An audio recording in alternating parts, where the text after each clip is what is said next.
Okay, first of all, tell us, what are we looking at here? Looking at the diagram of the Denver International Airport. We're looking at a diagram of the Denver International Airport. It's just a rough drawing that I drew when I was working out there. What you have here is the east gate entrance into the terminal area of the new DIA, and then the runways, the main runways, of course, in here. And then approximately 2.5 to 3 miles away from the large Teflon dome terminal, the other terminal, are a set of tunnels, underground tunnels, approximately 16 feet by 12 feet. They're square tunnels. They were supposedly to be used for sewer and water, but the tunnels are square and there's no water stop or anything like that that would be used in a tunnel to carry water. These tunnels were broken down into sections. How many? Approximately 5 to 6 sections per tunnel, coming from the main terminals to this set of 5 buildings that are constructed underground. Okay.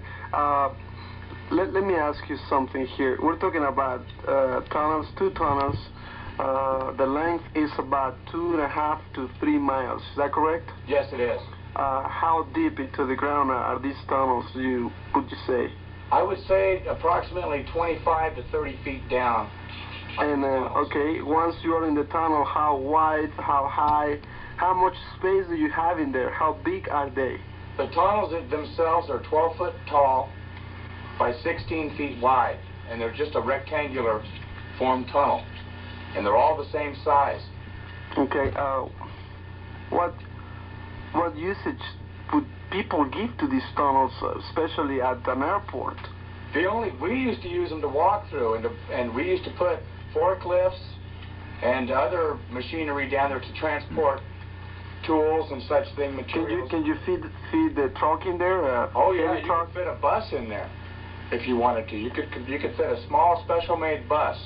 We made jokes while we were building these things out here, the set of buildings that I worked on, in which the tunnel's tied to, about how they could go from tunnel to tunnel with little little bus loads of people all the way around the whole area. Okay, well, now tell us about those 5 buildings you have there outlined. The 5 buildings we have all have intersecting tunnels that go between them and then tie into the main terminal areas. Okay, what's the purpose for these buildings, in your opinion, or why did these people, decided to build something underground, and how deep are they, first of all? They range anywhere from 60 feet deep to 120 feet deep, these 5 buildings do. Is this some kind of a storage facility, or? We were told it was for sewer and for water waste out in the east area, these buildings, but they weren't constructed in that order, in that manner, to carry water. They have, and whenever you construct concrete buildings underground to hold water, you use water stop and Teflon coated rebar and a lot of other type materials. Instead we had no water stop, no Teflon type. Let's hold on a second. Hello. Okay, let's continue here. You were saying that they told you these were for water? For water and for sewer and sanitary waste and treatment out in here is what they said these buildings were all for. And they said that the tunnels that were coming over from the main terminals were going to be carrying the water and the sewer waste from the terminals out to these small buildings. Okay. Now, this is a very important question here. I don't know if you want to tell us what construction company was in charge of this project, of the building of the tunnels, or the work being done in the tunnels and in these buildings underground. These tunnels were split up between different companies. Not one company got more than one section of this tunnel. Why do you think that is? My reason is because they would start to get an overall picture of what they were really constructing across here.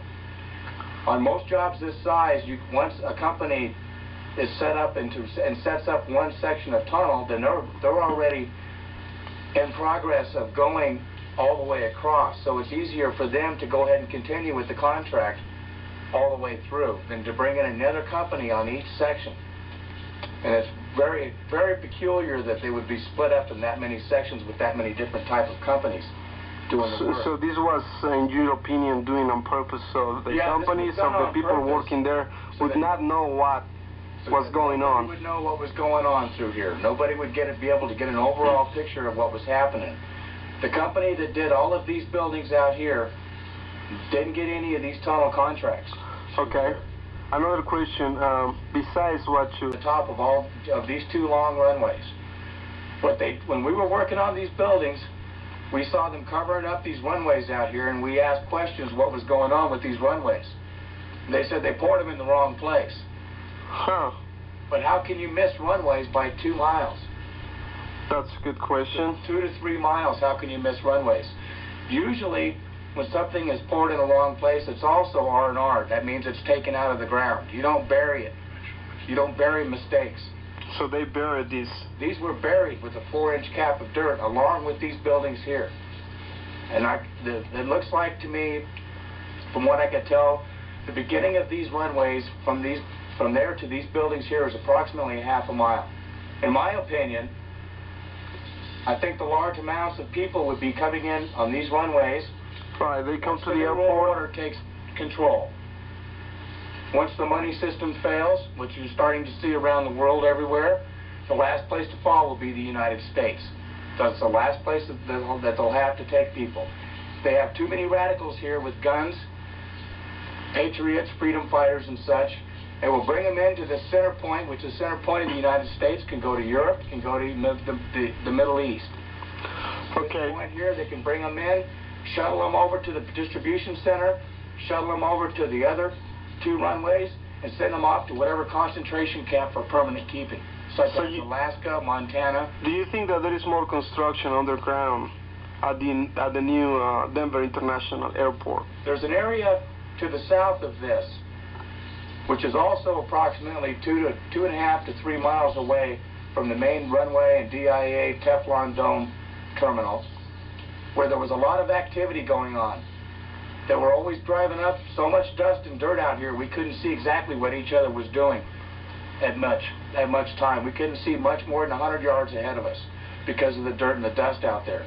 But there were men working out here for a long time, I'd say 2 years, with heavy amounts of dirt up on the bank. That means they were deep down into the ground doing work out there. Now this area is covered completely. There's nothing to be shown out there. It's been restored to its natural look, just like this area out in here was. What do you have on the surface where those 5 buildings are? Dirt. What's there? Dirt. Right now there's just dirt, and now it's got grass and sage started to grow back up on all of this area out here.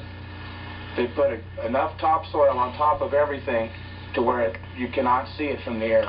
Can we say that some kind of secret task force that belongs to the government is behind all of this planning, construction, and secret